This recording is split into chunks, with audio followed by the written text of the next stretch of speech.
Mr. Robinson? Yes. I didn't have time to You have to give us your name. Oh, I'm sorry. My name is Mark Robinson. I live at 4015 Sassafras Court. That's right here in Greensboro. Lived in Greensboro all my life.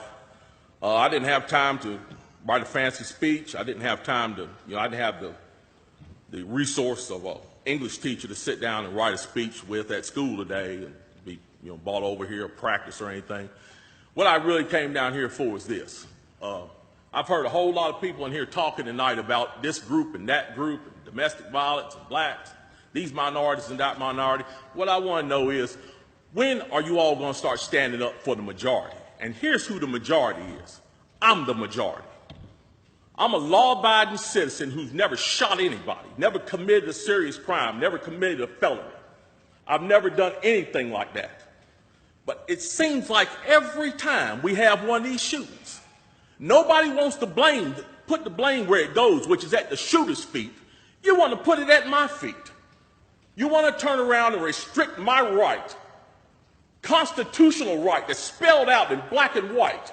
You want to restrict my right to buy a firearm and protect myself from some of the very people you're talking about in here tonight. It's ridiculous. I don't think Rod Serling could come up with a better script. It does not make any sense. The law-abiding citizens of this community and many communities around this country, we're the first ones taxed and the last ones considered and the first ones punished when things like this happens, because our rights are the ones that are being taken away. That's the reason why I came down here today. Gun show or no gun show, NRA or no NRA. I'm here to stand up for the law-abiding citizens of this community, because I'm going to tell you that what's going to happen. You can take the guns away from us all you want to. You all write a law, I follow the law, I'll bring my guns down here, I'll turn them in. But here's what's going to happen.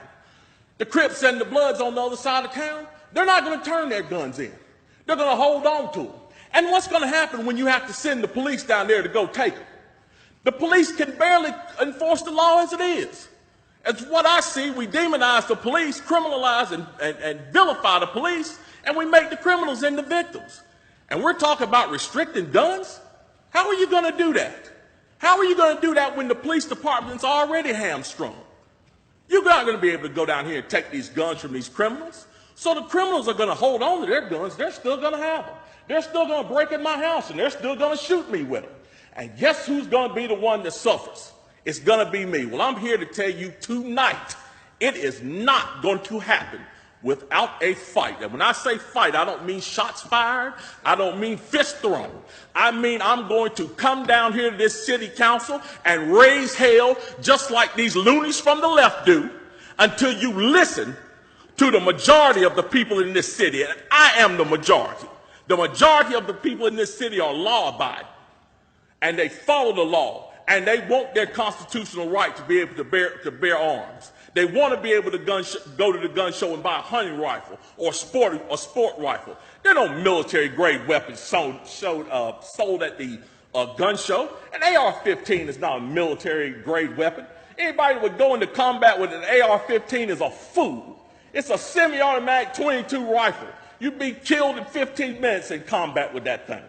So we need to dispel all these myths, and we need to drop all this division that we got going on here. Because the bottom line is, when that Second Amendment was written, whether the framers liked it or not, they wrote it for everybody. And I am everybody. And the law-abiding citizens of this city are everybody. And we want our rights, and we want to keep our rights. And by God, we're going to keep them, come hell or high water.